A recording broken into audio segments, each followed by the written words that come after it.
దీన్ని ఒప్పుకో, మీరు ఇమీడియట్ తీసేయాలి. ఇమీడియట్ గా తీసేయాల్సింది దీన్ని. ఈ తెల్లబట్టలు ఎవరు ధరిస్తారు? తెల్లబట్టలు ఎవరు ధరిస్తారు? ఎవరు ధరిస్తారు? పోలీ ఇంక మొహాన్ని బొట్టన పెట్టినారు.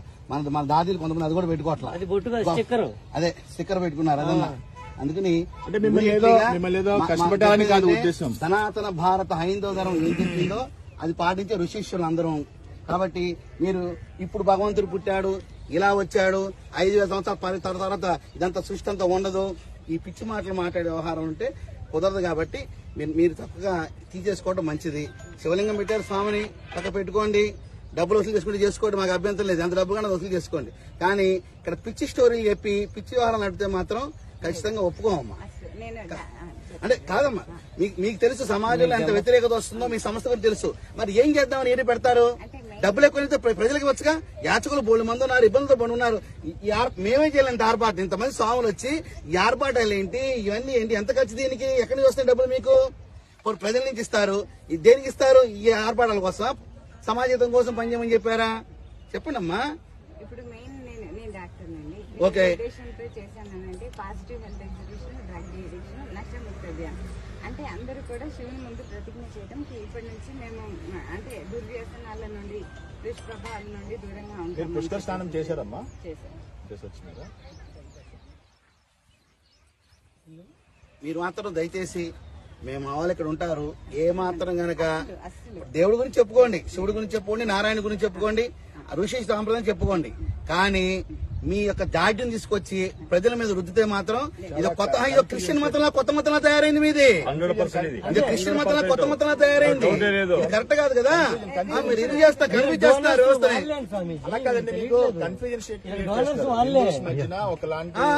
సంప్రదాయం తీసుకెళ్తా ఉన్నారు. ఎందుకంటే మేమేమో వేదాస్ నుండి ప్రామాణికంగా తీసుకుని చెప్తా ఉన్నాము, మీరేమో ఏదో మీ స్టోరీ లేదు చెప్తా ఉన్నారు. దానికి ఏమో వేద ప్రమాణం ఉండదు, ఏమీ ఉండదు, మీరు ఏదో చెప్పుకుంటా ఉన్నారు. దానివల్ల ఏంటంటే హిందూస్ లో ఇప్పటికే చాలా సాంప్రదాయస్ వల్ల డీవియేషన్స్ ఉన్నాయి. మళ్ళీ మీరు వచ్చేదో బ్రెయిన్ లోకి ఎక్కిస్తే ఉన్నది కూడా ఊడిపోయి వాళ్ళు.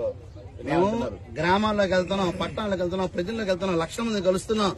అసలు హిందూ ధర్మం నుంచి పక్కదారి పడుతున్న వ్యవస్థను తిరిగి పునరాగమనం ద్వారా మేము కష్టపడి తీసుకొస్తుంటే మీరు వాళ్ళలో దూరి అయోమయం గురి చేసి ఎటెల్లాలో తెలియకుండా నారాయణ ఫోటో పెడతారు, శివుడు పెడతారు. కానీ చెప్పేదంతా మీ గందరగోళం విషయం చెప్తారు. మీరు అది ఎలా కుదురుతుంది?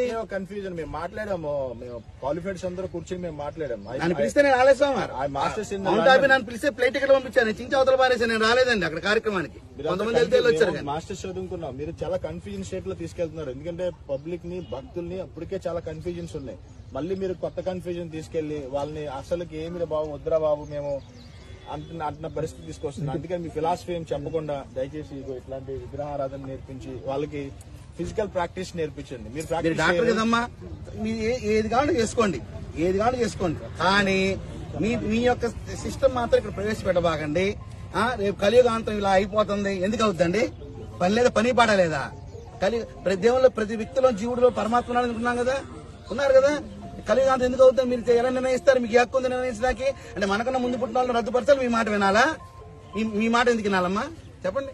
మీ పిల్లకి మీ ఇష్టం పెంచుకుంటారు. డాక్టర్ చదువుకుని మీ డాక్టర్ చదివారు, మీ ఇష్టమైందా? ఇంట్లో వాళ్ళు ఇష్టమైందా? మీ పక్కింటి వాళ్ళు ఇష్టమైందా? మీ ఇష్టం లేదా మీ తల్లిదండ్రులు ఇష్టం, మీ పక్కింటి వాళ్ళు ఇష్టం కాదు కదా. అది మీ ఇష్టం, మీరు గౌరవించుకుంటారు మీ డాక్టర్ గాని. అలాగే ఎప్పటి నుంచో విధానం తీసుకొచ్చి పక్క విధానం వచ్చి పక్కింట్లోకి తయారయ్యారు. మీరు మీ విషయాన్ని చెప్తే ఎలా ఒప్పుకోమంటారు? అంటే దేన్నైనా ఒక ప్రమాణం ఉండాలి అంటున్నాం. ఇప్పుడు మేమేం స్వామి ఏదైనా మాట్లాడాలనుకోండి ఒక ప్రమాణం ఉంటుంది, వేద ప్రమాణం ఉంటుంది. ఇప్పుడు మేము ఏదైనా మాట్లాడాలనుకోండి ఒక ప్రమాణం ఉంటుంది. శ్రీమద్ భాగవతాన్ని ఆధారితంగా తీసుకుని మేము మాట్లాడతాం. కలియుగం ఇన్ని సంవత్సరాలు ఉన్నాయి, 4,32,000 సంవత్సరాలు ఉన్నాయి, త్రేతాయుగం ఇన్ని సంవత్సరాలు ఉన్నాయి. మీకు వేద ప్రమాణం ఉంటుంది, భాగవత్ ప్రమాణంగా మేము మాట్లాడతాం. మీరు ఏ ప్రమాణం తీసుకుని ఫిలాసఫీ ఇస్తున్నారు, పబ్లిక్ ఇండెక్ట్ చేస్తున్నారు అనేటువంటి విషయాన్ని మీరు అర్థం చేసుకోండి. మిమ్మల్ని ఏదో బాధించాలని, కష్టపెట్టాలని మా ఉద్దేశాలు కావు. అలా కాదండి, మీకు ఖచ్చితంగా బాధించడానికి వచ్చా. నేనైతే అయిపోయింది సార్, దండం లేకపోతే కుదరదండి, దండం లేకపోతే కుదరదు. చెప్పి చూస్తాం, దండనే అయిపోయింది, బాధించడం కాదు. స్వామి మాతజీ వ్యక్తిగతంగా మీ పట్ల మాకేం ద్వేషం లేదు, కానీ సాంప్రదాయపరంగా మీరు మాకేమి హాని ఉండదు, మీకు మేము హాని చేయం. కానీ సాంప్రదాయపరంగా ఖండించాల్సినటువంటి బాధ్యత స్వామీజీల పైన ఉంటుంది. అందువల్ల దయచేసి బోర్డు మాత్రం తీసేయనమ్మా. నారాయణ ఉన్నారు ఉంచుకోండి, శివుడు ఉన్నారు ఉంచుకోండి. మీరు మాత్రం బోర్డు మాత్రం పిచ్చి బోర్డు మాత్రం గమనించాలా ఉండమ్మా. ఎందుకు పెడుతున్నారంటే అట్రాక్ట్ చేయడానికి అంటారా? హైందవ సంప్రదాయం దేవతలను ఎందుకు పెడుతున్నారంటే క్రైస్తవులు పెడితే క్రైస్తవులే వస్తారు, వాళ్ళని మోటివేట్ చేసి మార్చేది ఏం లేదు, ఆల్రెడీ మారి ఉన్నారు వాళ్ళు. ఈ పెడితే మనలాంటి వాళ్ళు వస్తారు. మన వాళ్ళని మార్చడానికి ఇది ఒక తంతు వీళ్ళు వేసిన మా దేవుని నుంచి మిగతా తీసేయండి. వీళ్ళు వేసినటువంటి మళ్ళీ ఉంచితే మొత్తం బాగుపడదాం, మొత్తం చేస్తాం. నిమిషాలు మొత్తం బాగుంటాం. మనిషి వస్తారమ్మా,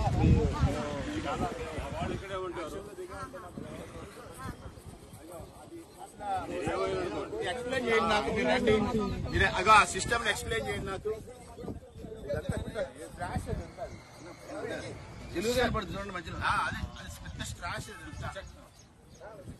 ఇవన్నీ తీయాలమ్మా, ఈ కన్ఫ్యూజన్స్ అన్ని తీయాలి. చోటేశ్వరమ్మ నారాయణ కింద ఉన్నారు, ఆయన పైన ఉన్నారు. జీసస్ కదా. ఇది ఎందుకమ్మా? అమ్మా ఇదేంటిది దరిద్రం? అమ్మ ఏంటమ్మా అమ్మా ఈ దరిద్రం ఏంటమ్మా? పుష్కరాల్లో ఏంటిది ఈ దరిద్రం ఏంటమ్మా? ఏరామి ఏమ్మా ఏంటి? సరమ సమానం అయితే మీ ఆస్తి ఉంటే నాకు ఇచ్చేయండి, కొంచెం అంతా ఒకటే కదా. మీ ఆస్తులు ఉంటే మాకు ఇచ్చేయండి, మేము పంచుకుంటాం అందరూ. ఈ దరిద్రం ఏంటి? ఇక్కడ ఏంటి అసలు ఇక్కడ జరుగుతుంది ఏంటి? లేదమ్మా ఇది చించేయడే చించేసామారు చించేయ్. చించేసామారు చించేయడమే ఇచ్చేయి. దరిద్రం ఉండకూడదు. మొహోడే యేసు ప్రభు బొమ్మలు ఏంటమ్మా ఇప్పుడు ఈ ప్లేస్ లో? సాంప్రదాయం ఏంది, వ్యవస్థ ఏంది, యేసు ప్రభు బొమ్మలు ఏంది? దేవుని వరకు పెట్టుకోండి. క్రైస్తవులు మీకు దయచేసి నమస్కారం చెప్తున్నాం. ఈ బోట్లు మొత్తం ఆలు పెట్టండి. 2 రోజులు మనం వాళ్ళు ఉంటారు రండి, మా వాళ్ళు ఉంటారు, వచ్చి అబ్జర్వేషన్ చేస్తారు. ఈసారి మాత్రం తేడా వస్తే మాత్రం కేసు నమోదు చేస్తాం, చట్ట ప్రకారం చర్య యేసు తీసుకుంటాం. ప్రభు బొమ్మలు పెట్టారేంటి?